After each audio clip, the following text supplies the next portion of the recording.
Hello everybody, this is Karen Berry. I'm an oblique finger weaver and I wanted to show you how to weave a row in the oblique style. One thing I wanted to note is that I have a materials video that talks about the proper materials that I want you to graduate to eventually, but this is the yarn I use to practice and to demonstrate because it's easy to see worsted weight, and I alternate the colors like this so you can see the difference in which strand I'm grabbing, etc. And then before we start, I have my warps slip knotted together. So I just undo that, keeping them separate always. With oblique weaving, you're always going to start from the same side. If you're familiar with the other style of finger weaving called warp face, sometimes you will, I think most of the time, I don't know, I really don't know it very well. So, but you kind of snake. You start on the right and then you start on the left, and it's kind of ambidextrous. But with oblique weaving, you're always going to start from the same side every time. So it's kind of like writing a letter. You're always going to start a new line at the same place where you started the previous line. So so think of it that way. And in this case, you're going to have your strong hand, which is your, if you're left or right-handed, will be the hand that's going to be actually doing the weaving. So that would be, in this case, this hand will be doing the pinching. So your other hand, you're going to put an index finger between the two warps here. So I've got one warp going between my index finger and the rest of my hand, and then the top warp goes on top like that. So that's kind of how you hold the weaving in your offhand. So then you start the row here on the side with your strong hand, and you're going to start with the top two threads of the top warp. And I always like to explain this because this is the hardest thing for people to grasp with this style, is that the first, I call them stitches, of every row and the last stitch is the most complicated because it's a little bit different from what we do all the way across.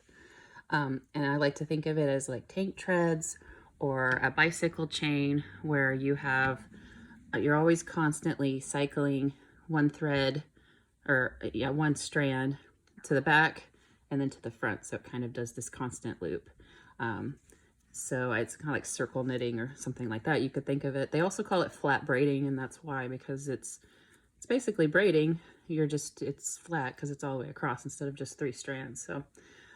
So for that first stitch, basically you're going to work with the two top threads on your top warp, which is the one going over your index finger here. So what you do is you want to go under those two, grab the second one and pull it under the first one like so, and let that first thread drop to the table. And you don't have to keep these in your hand. You can just let them drop to the table, but make sure you keep this one in your offhand, or in your weaving hand, excuse me, and that keeps your warp separate. But these on the table will then become your bottom warp for the next row. So then that first stitch is a little bit different. So we've done that. So then going across the rest of the way, you're going to have two strands that are on your bottom warp, which is under your index finger here. The camera keeps moving. Sorry for that. And then you're going to have this one, which is your leading strand above your index finger. So what you want to do for the next stitches is you're going to go between the two that are on the bottom here. So you can see I'm going underneath those, through them. I'm grabbing that first strand on the top and pulling it through, and then let that first strand from the bottom warp drop to the table, just like that. So you can do it again. I'm going to go underneath those bottom two, or between them, excuse me, and I'm going to grab that first strand from the top, pull it through, let that bottom strand from the bottom warp drop to the table. So I'll just keep doing that across so you can kind of see the alternate colors. Should hopefully help. You just keep doing that all the way across. Go under, grab, pull, drop, under, grab, pull, drop, all the way until we get to the end here. And that's where it gets a little tricky again, because it's a little bit different. What happens every time you do a row is you're always going to end up with 2 extra strands on the bottom. So here you can see I'm getting to the end. I have 4 and 2. Do another stitch, I have 3 and 1. And so when you get to here, this is the same as it's been. You go under the bottom 2 and grab that top one, pull it through and drop. That leaves you with 2 strands, and they're under your index finger, so they're from the bottom warp. And so this is where I talk about the bike chain thing, where one of these is going to end up switching warps, basically. But you basically treat it the same way we did the first stitch. With the first stitch, we started with the 2 top threads of the warp and did that same under, grab, over thing. This is the bottom 2 of the warp, so you basically do the same thing. You go under that first strand, grab the second, pull it through, and let that drop. And that now, this one now became part of the top warp. So that's how you do that.